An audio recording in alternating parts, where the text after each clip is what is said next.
გამარჯობათ კიდევ ერთხელ მეგობრებო, დღეს უნდა მოგიყვეთ და ჩავწერო ძალიან საინტერესო ამბავზე, რომელიც შეეხება კავკასიონი ხუთასის სადენების დაზიანებას. ანუ დაახლოებით 1998-19 წლებიდან დაიწყეს დაზიანება აი ამ სადენების. და მაგას ხოდა ესეთი თემა იყო, რომ 3 კურდღელი უნდა დაეჭირა მინიმუმ. ანუ მაგისი აფეთქებით კეთდებოდა ბიზნესი, რა თქმა უნდა, და რატომაც რუსები არ ბრაზდებოდნენ ამის გამო და საქართველოშიც მაინც არ ბრაზდებოდნენ. და კიდევ რუსები არ ბრაზდებოდნენ იმის გამო, რომ კოდორის ხეობაში სახელმწიფო ინსტიტუტის წინააღმდეგ, ქართული სახელმწიფო ინსტიტუტის წინააღმდეგ, ანუ პრეზიდენტის სპონსორებული აპარატის წინააღმდეგ ჭორები გაივრცელებიათ. კერძოდ ჩამოაგდებდნენ, გააფუჭებდნენ აი ამ ხაზებს და ვიღაცა მოითხოვდა ფულს, მაგრამ ფულის გარეშე გაკეთდებოდა ყველაფერი. ჩემი ხელშეწყობით და ჩემი ბიჭების ხელშეწყობით, ანუ მონადირის ხელშეწყობით და მერე ჩვენ გვაბრალებდნენ ამას ყველაფერს, როგორც გატაცებები იყო, როგორც აფხაზეთის გატაცება რომ მოგვიწყვეს, აფხაზეთის ხელისუფლების გატაცება რომ მოგვიწყვეს და ესე შემდეგ. მოკლედ მოგიყვებით ასეთ ისტორიას. გაიტაცეს აფხაზეთის ხელისუფლება, ლეგიტიმური ხელისუფლება. და შემდგომ, რა თქმა უნდა, მე ვიყავი თბილისში, ძალიან რო არ გამიგრძელდეს, მოკლედ მოგიყვებით, რომ არ ვიყავი თანახმარო წასულიყვნენ მართალი გითხრათ ხეობაში ეს ხალხი, იმის გამო, რომ ჯერ კიდევ დაალაგებული არ მქონდა სიტუაცია.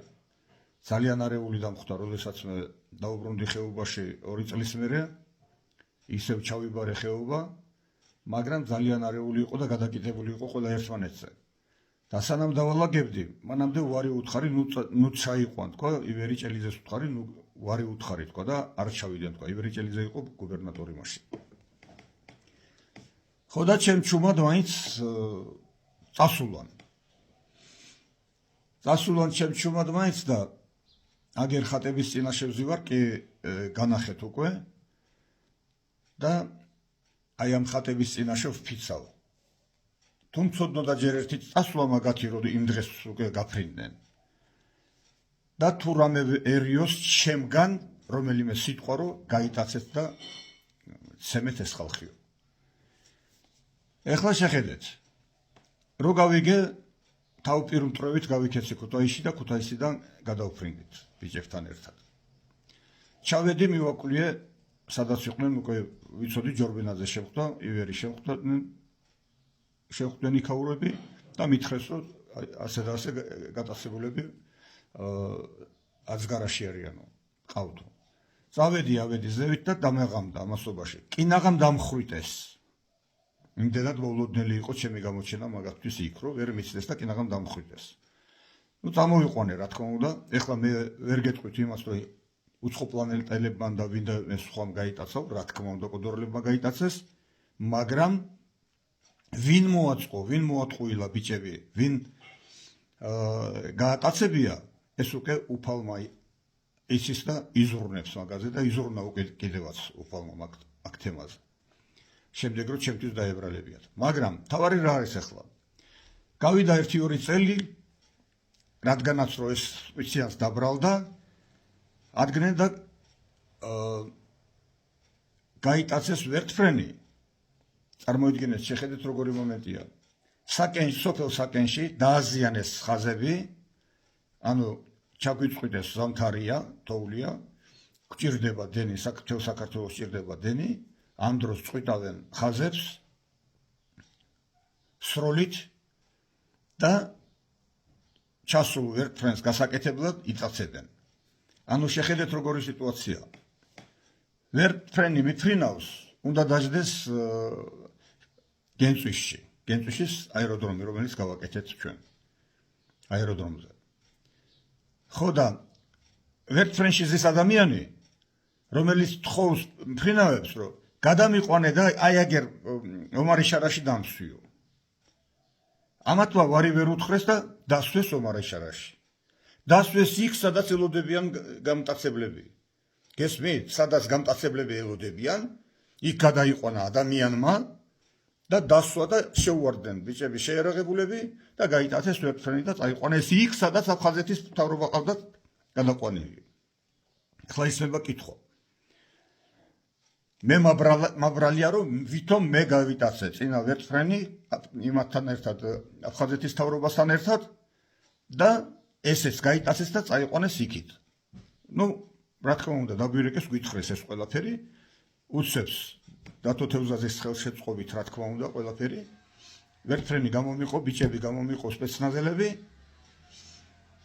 სხვადასხვა ნიკა ჯანჯღავა იყო უფროსი იმ სპეცნაზელების არ დაგავიწყდეთ ნიკა ჯანჯღავა რომელიც გვერდში მედგა იმ მომენტში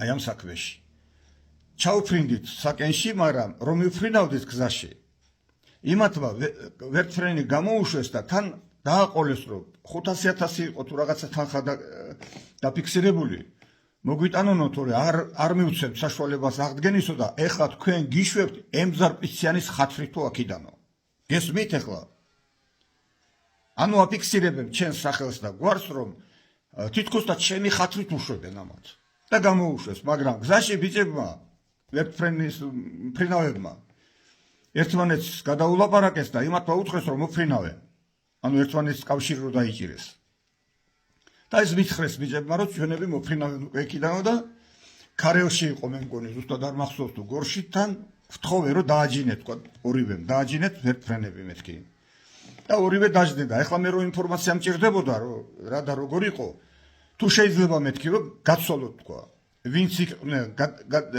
გატაცებულები ისინი გამყვნიან მე და ისინი იყვნენ ჩემი ამ ვერტფრენის მფრინავები თქვა და თქვენ გაფრინდით უკან და აღმოჩნდა შესაძლებელი ამათმა გზაში მომიყვნენ ყველაფერი როგორ იყო რა იყო რაღაცა უკვე მე მივხვდი ვის გამოდიოდა ეს ყველაფერი და ჩაუფრინდით ისა სანამ დაუფრინდებოდით სადაც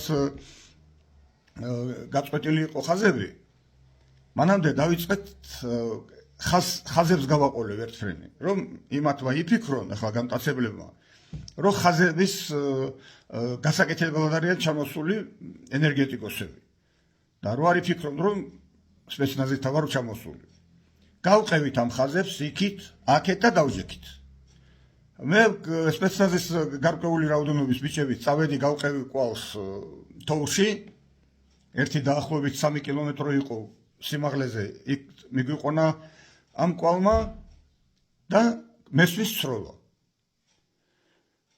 ანუ იმან რო გავითამაშეთ რომ თითქოს და მარტო ესენი იყვნენ ენერგეტიკოსები ითამაშა კაიროლი და სანამ მე ვიყავი ზევითასული თავს დაესხნენ ამ ვერტფრენს შეიარაღებული პირები ნუ ამათმა რა თქმა უნდა უპასუხეს და დაიჭრა ერთ-ერთი ახალგაზრდა ბიჭი ნუ ჩამოვირბინეთ რა თქმა უნდა და ეს ახალგაზრდა ბიჭი ახლა მოკლედ რო იმას აქვნა და ძალიან რო არ დავმარცლო გადმოვაფრინე ქუთაისში უცბად აღმოჩნდა ჩემი გაწვეული ჯარისკაცი ჩემს მიერ გაწვეული ჯარისკაცი მე გაწვევებს ვაკეთებდი ხეობაში ხეობიდან ჩამომყავდა გასაწორთნელად ბიჭები და მე ისევ მიმყავდა და მსახურობდნენ ჯარში ჩემთან ხო და ჩამოვიყვანე ქუთაისში ჰოსპიტალში და გაუკეთდა ოპერაცია მრავალსაათიანი გადავარჩინეთ მოკლედ მაგრამ ეს ბავშვი დავტოვე ეს ჯარისკაცი და მე გადავფრინდი ხეობაში შეიკრიბა მთელი საკენი